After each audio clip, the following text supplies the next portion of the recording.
Hello, my name is Trevor Culpepper Jr., and I have a presentation that talks about motor development and learning. And this will be in regards of my life journey, my lifespan. So before I begin, I just want to talk a little bit about myself first. Um, as you can see here, I attend Saginaw Valley State University. This is my fifth year here, and I will be graduating in 2 weeks, December 2024. So that's exciting. And my hometown is Saginaw, Michigan, and as you can see, my high school is called Saginaw Heritage High School. Um, I think it's about 15 minutes away from campus, so that's a little fun fact about me.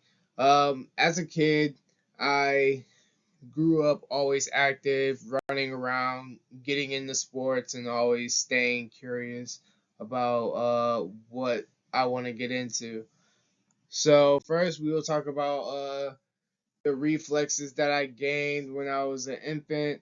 The first one was rooting, pretty much when your mouth or your cheek, you kind of use that to lean onto something, such as, let's say, like a breast, as far as like breastfeeding, or just somebody's finger, just something like that. That was observed at birth after talking with my parents, and it faded around 3 months. Another reflex was grasping. I did a lot of that when I was first born, but that started to fade away as I hit the 4 month mark. And same with the more reflex, that also faded around the 4 month mark, and that's when you hear a sudden noise and it's like a baby's body goes into a shock, like their arms and legs just kind of pop out, or their head just kind of, pop out. So these reflexes ensure proper neurological development. And so now we'll talk about the voluntary movements that I had. So lifting my head, I kind of learned that around 2 months. Um, Rolling over, that was first observed around 4 months. Sitting up, my parents definitely guided me a lot with sitting up. They always had me do little games to kind of get me to practice sitting up. That took me about 6 months to finally do it on my own. And crawling took about 8 months to get into, and finally walking. My parents said first steps was around that 1 year mark.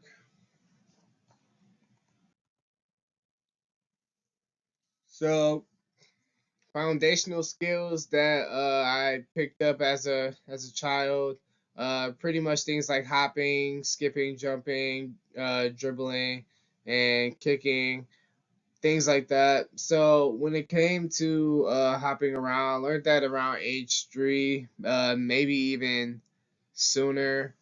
Um, Skipping, I kind of learned that around age 5 when I started working with my dad with basketball. So doing certain drills to help me warm up.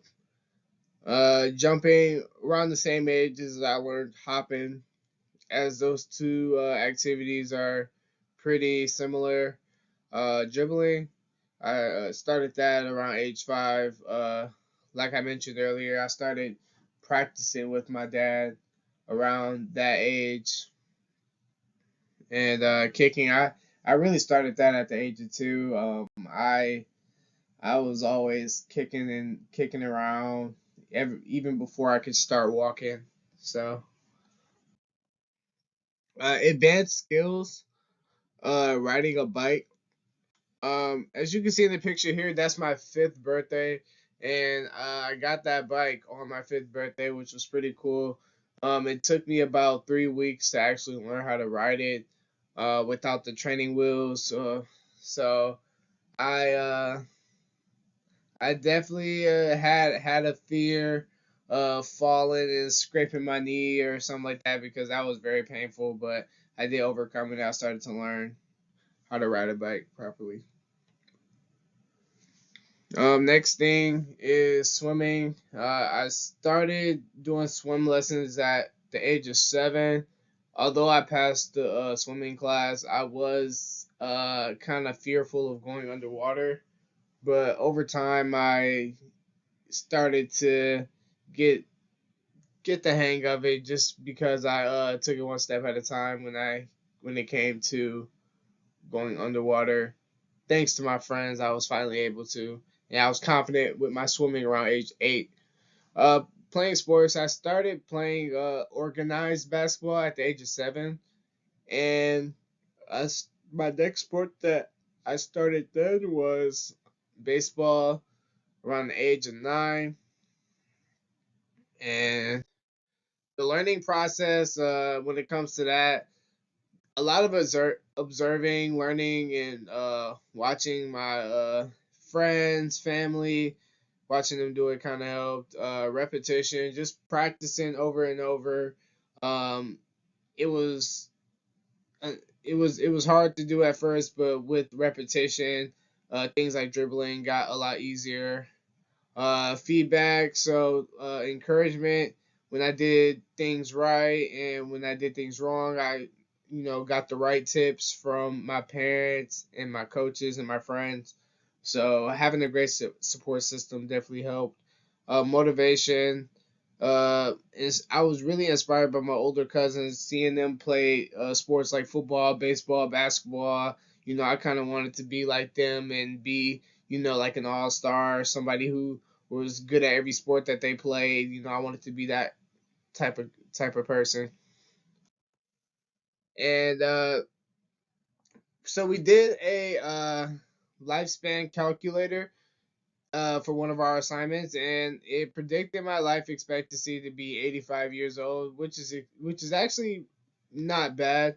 I know it's just a prediction. I could live longer if I do certain things like continue to have a good diet and also continue to exercise as I get older. We also did a VO2 uh, calculation, and my VO2 max score was estimated to be 52.28. And family history, there was really no family medical history like that, but that's a good thing because it says my family's pretty healthy, so I'm good with that. Habits that I have since I'm on the track and field team, as you can see in that picture there, I'm pretty much working out 5 times a week, and that does do a lot to my body. Like it causes me to be sore, but I am very healthy and I'm burning the right amount of calories as far as in taking a lot of calories to balance it out. So I definitely have a balanced diet. So my VO2 max score at the future age, which I use the age 50, I see here that the max score is 41.62. So over time, I do know that like movements that I have now, they'll definitely get slower, but I can do things like take time to stretch more and continue to work out like I am now. That'll kind of slow down the aging process. I don't believe that age determines your ability. You know.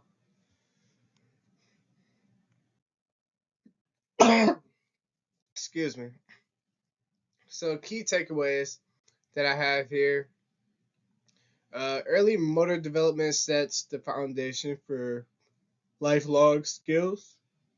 So I definitely agree with that because I mean, I think if you get into the habit of exercising at a young age, it carries over when you get older, and you'll always, be in the right shape at the right age. Practice and feedback is definitely critical for learning. So be open as you get older.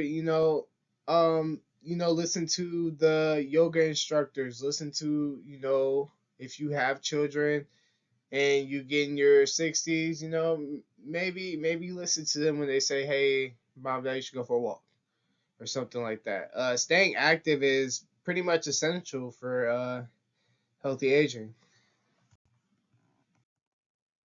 And I would like to thank you for listening to my presentation, and I hope you guys have a great day.